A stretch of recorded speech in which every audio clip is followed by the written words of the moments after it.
৯ জানুয়ারি বিকেল ৩টার সময় লালদিঘির পাড় বিএনপির বিশাল সমাবেশ অনুষ্ঠিত হয়, যেখানে উপস্থিত থাকেন বিএনপির ৯ আসনের এমপি প্রার্থী জনাব আবু সুফিয়ানের।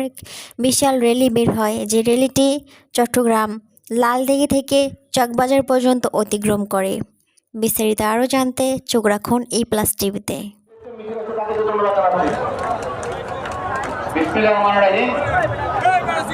আজকে ৯ আসনে ধানের শীষের প্রার্থী আবু সুফিয়ানের সমর্থনে আজকের এই জনসভা। আমি বক্তৃতা দেব না, আজকে যা কদম বলো, যা শেষ বলো। মীর মোহাম্মদ নাসির উদ্দিন, কেন্দ্রীয় বিএনপির সদস্য শামসুল আলম ভাই, চট্টগ্রাম মহানগরী বিএনপির সদস্য সচিব।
I'm